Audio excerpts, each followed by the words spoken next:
This video is going to be about the Kansas Nebraska Act of 1854. Happens 4 years after the Compromise of 1850. Now, one thing the Compromise of 1850 did is, it opens up the possibility of slavery in the Utah Territory and the New Mexico Territory, and allows California in as a free state.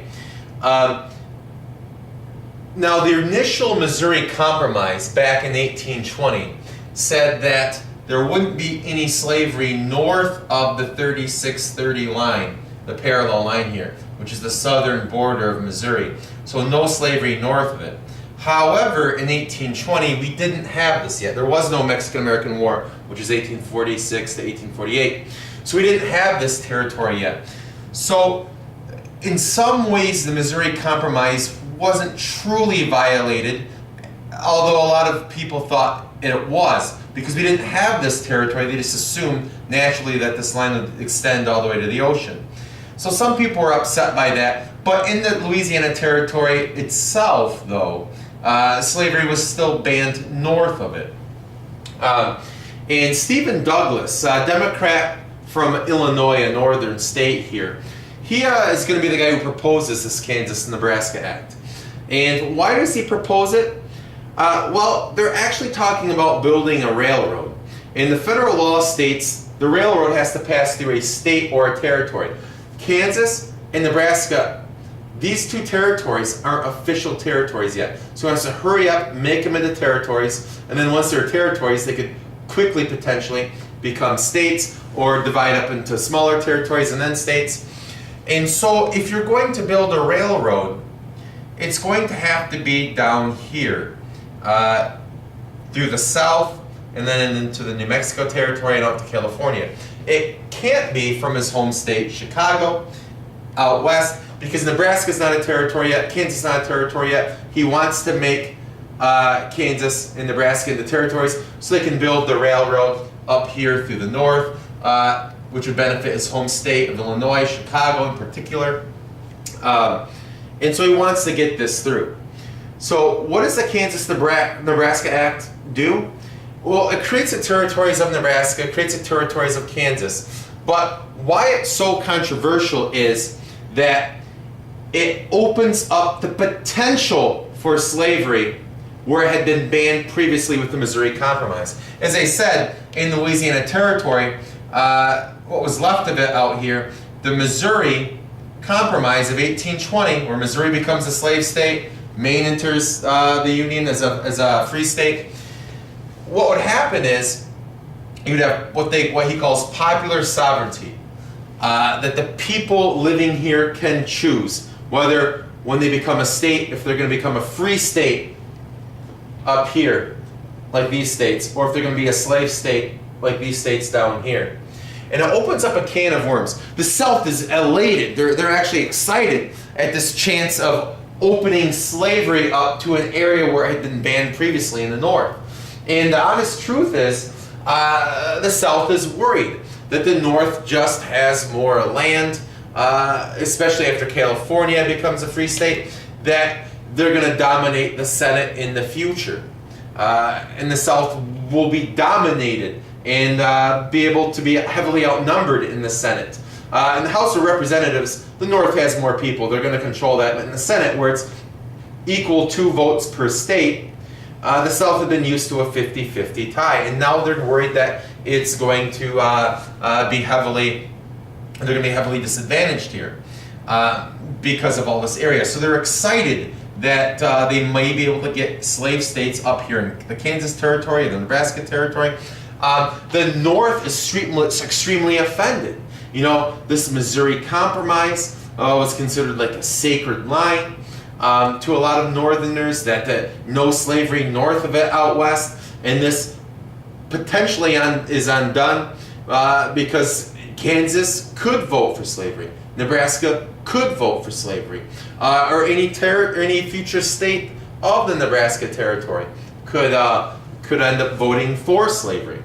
And so Instantly, you see a lot of divisive nature in America. The Democrat Party, you see tensions between the Northern Democrats and the Southern Democrats. You see tensions between the Northern Whigs and the Southern Whigs. In fact, the Whigs are going to break apart because of this and never fully recover. The Whigs are going to die off in large part because of the rift between them. That opens the door, though, however, for the new Republican Party, in which 1856, their first presidential candidate ever, 2 years after the Kansas Nebraska Act, will be Fremont, this Western adventurer.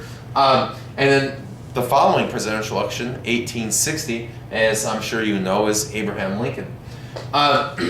So a lot of people are upset in the North because it repeals the Missouri Compromise, this 3630 line right here, which had banned, prohibited slavery north of it. Now there's the potential to have slavery north of it. And instantly you see anger, you see tensions. For example, we have what we call bleeding Kansas. Kansas, I mean, you have white people killing white people over the slavery issue, and neither of the two white people own slaves.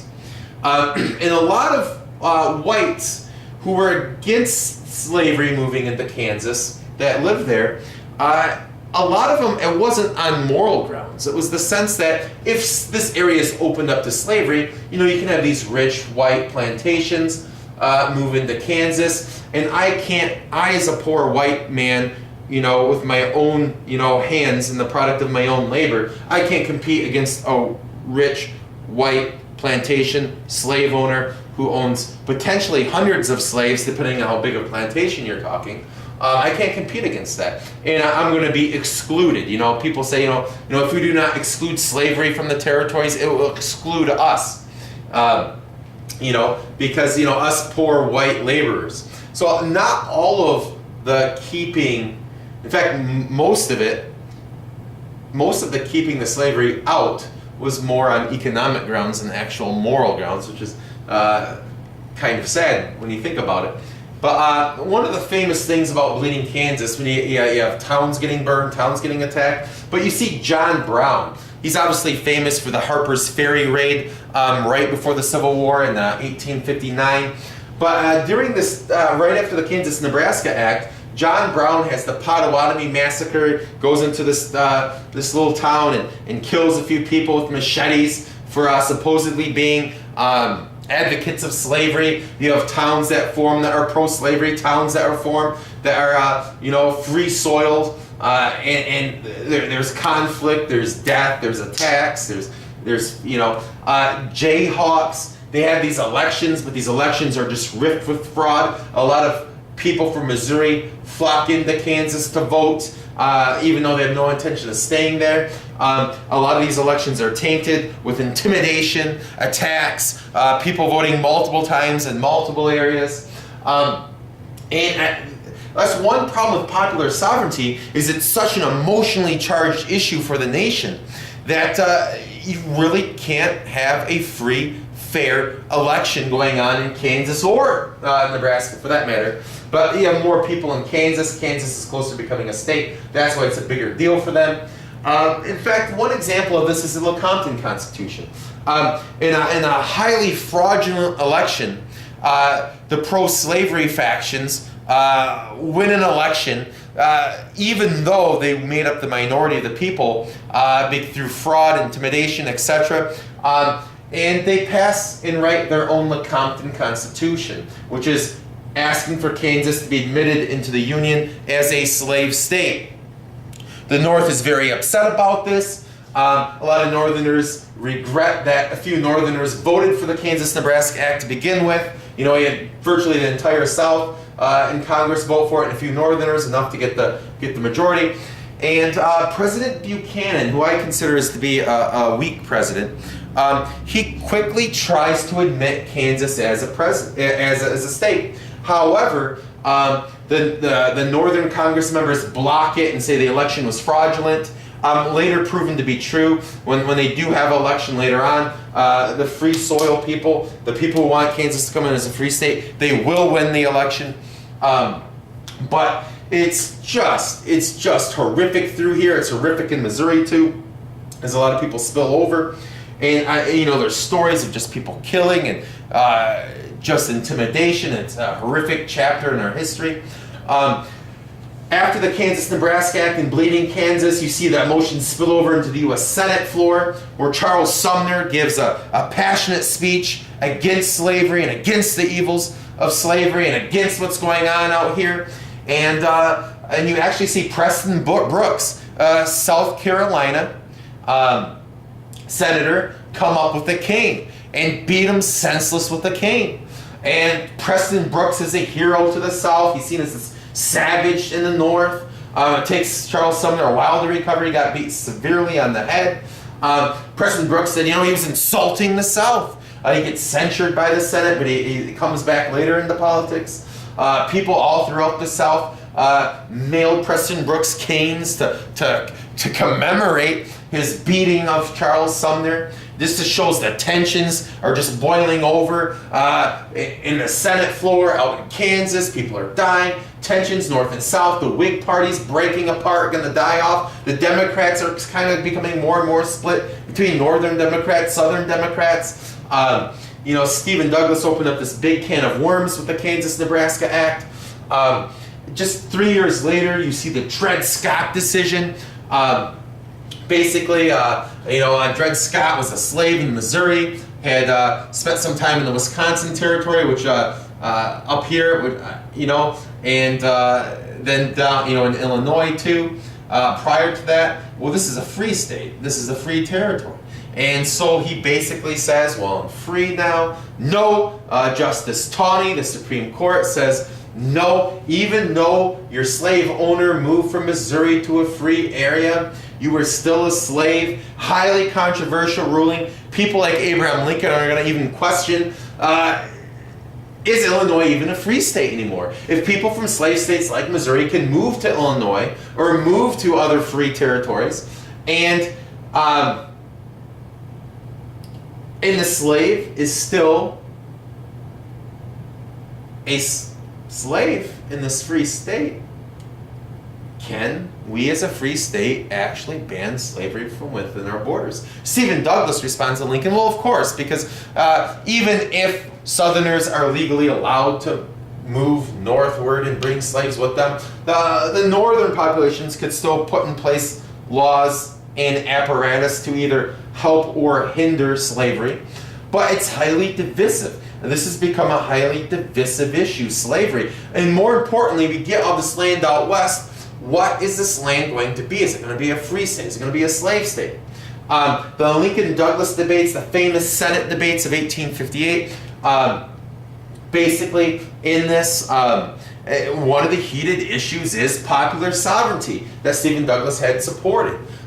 What to do with Kansas? Can we actually block slavery from Illinois? And it gets real heated, real ugly. Stephen Douglas argues popular sovereignty. Tennessee should be able to have slavery if it wants slavery. Ohio should be able to have, be a free state if it wants a free state.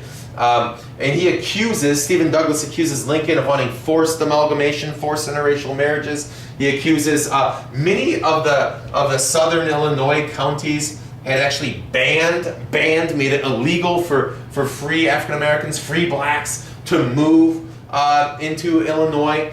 And he accuses Lincoln of wanting to get rid of that. Lincoln has to play on the defensive. Lincoln says, the Republican Party is losing thousands of votes because Stephen Douglas is painting us as, as these radicals. And these famous debates drag on, and they travel throughout Illinois debating. And the Democrats win more seats in the state legislature by a little bit. And that's who determines the Senate. It's not like today where it's the popular vote determines who's going to be your U.S. Senator. It was back then the state legislature. Slightly more people vote Republican because the northern part of Illinois votes Republican. However, the southern part and more people total in the state legislature slightly edge out. So the Democrat Stephen Douglas wins the U.S. Senate seat, but don't feel too bad for Lincoln because he will win the U.S. presidency. And frankly, some people say practically out of nowhere, 2 years later in 1860. But this is just a brief overview of the Kansas Nebraska Act in Bleeding, Kansas here. And let me zoom in on this a bit, just in case you couldn't see that from before. All right, thank you. I hope you enjoyed this.